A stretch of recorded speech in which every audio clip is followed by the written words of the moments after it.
found the old Joplin tapes. Then you found the old Hendrix tapes. Then you found the Buddy Holly tapes. That's quite a series of coincidences, don't you think? Well, no, not really, man. I mean, if you look hard enough, you're gonna find something. How big of a hit do you think this Bobby Lee album is gonna be? Definitely a monster. Absolutely. Would you say humongous? Yeah, humongous, right. You know, it's a funny thing about that word. It was coined by a disc jockey in 1967. Out of sight. That's what's funny about it being on those tapes that Bobby Lee cut in 1963. I don't quite follow you, Mr. Farley. Well, what about you, Mr. Kester? You follow me?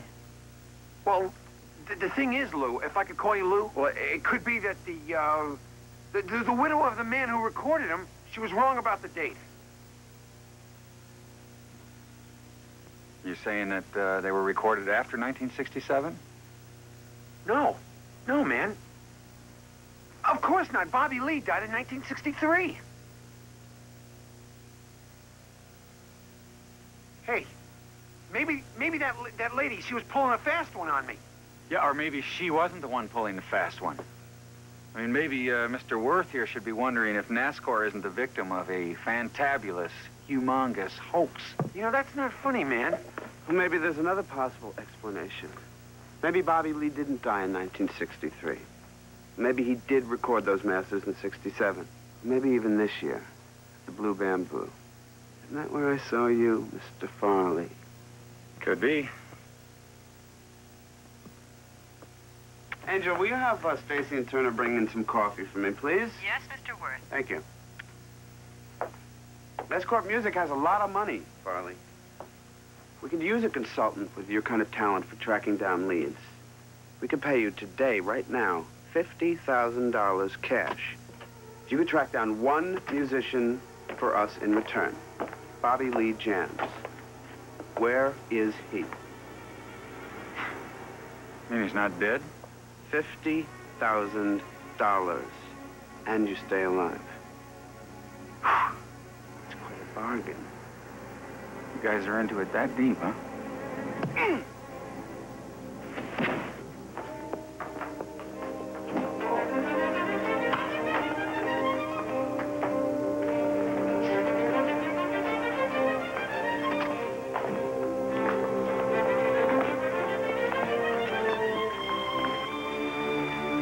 Specially designed anechoic chamber, Lou.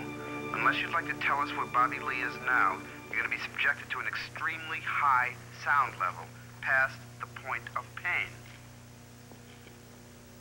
I don't know where he is. You ask me forever, I'm not going to know where he is. You may be here forever, Lou. You'll be more cooperative after a day or two.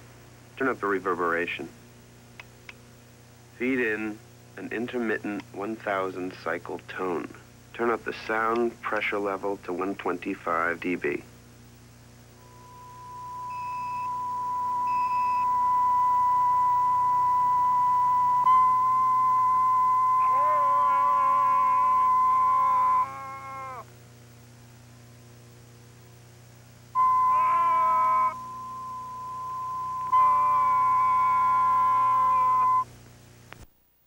Mom?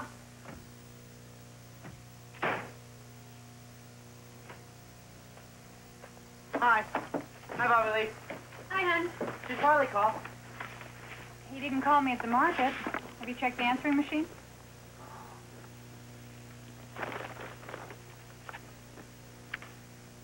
Hi, Richie.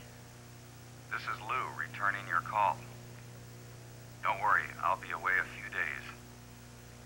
I'll be in touch. Bye. Lou? He hates to be called Lou. Yeah, and why didn't he mention Nascorp Music? Because it isn't Farley. It's his voice. They can make Bobby Lee sing. They can make Farley talk. Okay, here we go. Concentrate. 1, 2, 1. Hi, Richie. This is Lou returning your call. See, there it is. Don't worry, I'll be away. So what you're telling me is you're sure it isn't Farley because the voice analyzer proves it is Farley. Have I got that right? Yes. But it's a digital duplication. The numbers on the bottom of the screen wouldn't be there if it was a normal phone message. They must have analyzed all the elements of Farley's voice, broke them down, and recreated them to say words that they wanted. And that must be the way they faked the new Bobby Lee Chance album. You don't have a shred of evidence. He called himself Lou. Farley never calls himself Lou. Lou isn't evidence. Can you prove you didn't record that album? I know the difference between the songs I sang and a song I never heard before in my life. Now, musicians might forget a whole lot of things. Places they've been, clubs they performed in, women they've known. But they never forget a song they wrote. No, I'm sure, but that isn't... I don't believe this. I'm talking to a guy that's been dead for 20 years.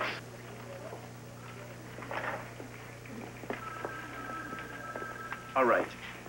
Even if you're right, I can't help you with this job. You have to go to the DA. You have to file a complaint. Lieutenant Quinn, Which won't be call on easy, line seeing 2. as how you're dead. Yeah. Neil, I'm returning your call. Farley, where the hell are you? People have been worried about you. I'm fine. I'm away on an assignment. That's what I thought. Don't worry about me. See you in a few days. Bye. Goodbye. He's fine. He's away on assignment. You can stop worrying about him. But it wasn't him. That's what we've been trying to tell you. I just talked to him. He talked to me. Give me a break. We gotta go to Nascorp and find some evidence so he believes us.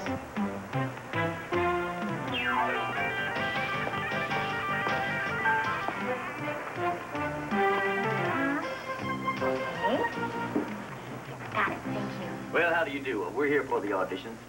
A name, please? Norman, Hank Norman, Midday Management. I mean the group's name. The group? The Computer Brains. Peter Brains. Okay. Well, actually, I believe we were booked to be in here last Tuesday, but we got held over in Durham and missed a few flight connections and so forth. Well, If you like, you can check with Mr. Markham in New York, or Mr. Gans right here, the president. I think he set the whole thing up, and he sure wouldn't want us to be late. that's okay. It's Studio B, through the doors, and keep to your left. Let's put a little heart and thank you.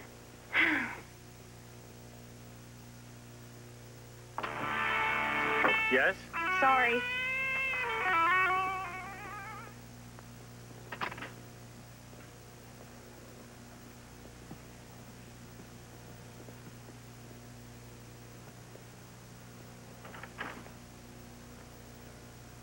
This way. In here. Ah, thank you.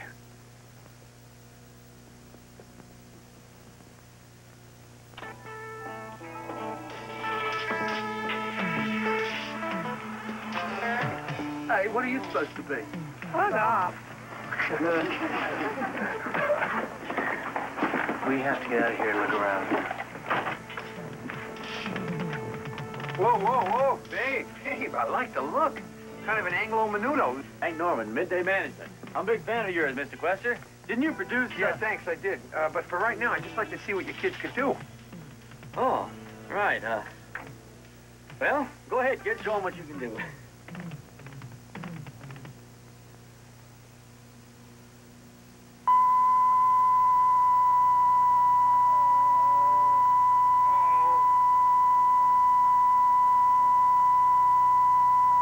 And...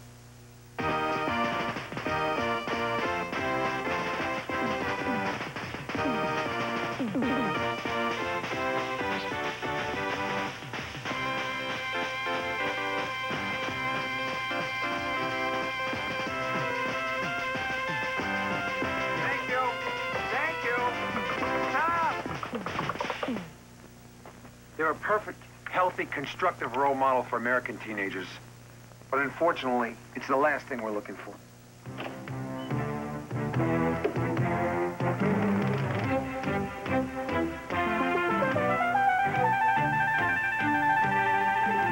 Hold it. This way.